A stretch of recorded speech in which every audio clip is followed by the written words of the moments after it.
Bismillahirrahmanirrahim. Assalamualaikum warahmatullahi wabarakatuh.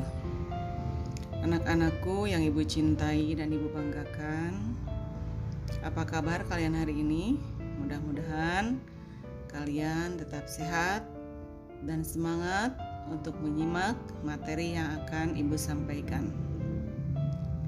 Anak-anakku, minggu lalu kalian telah belajar nilai-nilai kehidupan di dalam cerpen. Sekarang yang akan kita bahas adalah menganalisis unsur-unsur cerita pendek. Untuk pembahasan hari ini di KD atau kompetensi dasar 39, yaitu menganalisis unsur-unsur pembangun cerita. Seperti halnya jenis teks lainnya, cerita pendek dibentuk oleh sejumlah unsur. Adapun unsur yang berada langsung di dalam isi teksnya dinamakan dengan unsur intrinsik. Di antaranya ada tema. Apa itu tema? Tema adalah gagasan yang menjalin struktur isi cerita. Tema suatu cerita menyangkut segala persoalan, baik itu berupa masalah kemanusiaan, kekuasaan, kasih sayang, kecemburuan, dan sebagainya. Tema jarang dituliskan secara tersurat oleh pengarangnya. Untuk dapat merumuskan tema, kita harus terlebih dahulu mengenali rangkaian peristiwa yang membentuk alur cerita dalam cerpen. Unsur yang kedua yaitu amanat.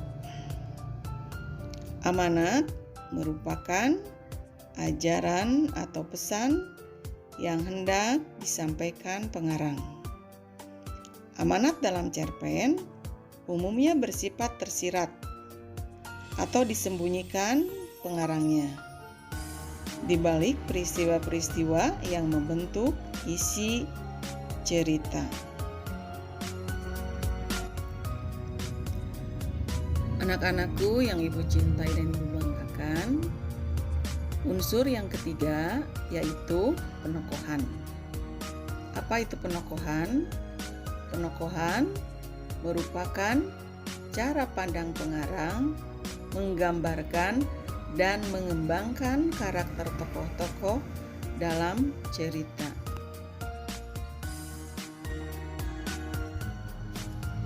Yang keempat, alur. Alur merupakan pola pengembangan cerita yang terbentuk oleh hubungan sebab akibat ataupun bersifat kronologis. Pola pengembangan suatu cerita, suatu cerpen beragam. Pola-pola pengembangan cerita harus menarik dan mudah dipahami dan logis. Yang kelima, latar. Latar atau setting meliputi tempat, waktu, dan budaya yang digunakan dalam suatu cerita. Latar dalam satu cerita itu bisa bersifat faktual atau bisa pula yang bersifat imajinatif. Latar berfungsi untuk memperkuat atau mempertegas keyakinan pembaca terhadap jalannya suatu cerita. Yang keenam adalah gaya bahasa. Dalam suatu cerita, penggunaan bahasa berfungsi untuk menciptakan suatu nada atau suasana persuasif serta merumuskan dialog yang mampu memperlihatkan hubungan dan interaksi antar sesama tokoh. Anak-anakku yang Ibu cintai dan Ibu banggakan, demikianlah materi tentang unsur-unsur pembangun cerita pendek. Mudah-mudahan kalian bisa memahami materi tersebut dan kalian tetap semangat untuk belajar. Terima kasih. Wabillahi taufiq wal hidayah. Wassalamualaikum warahmatullahi wabarakatuh.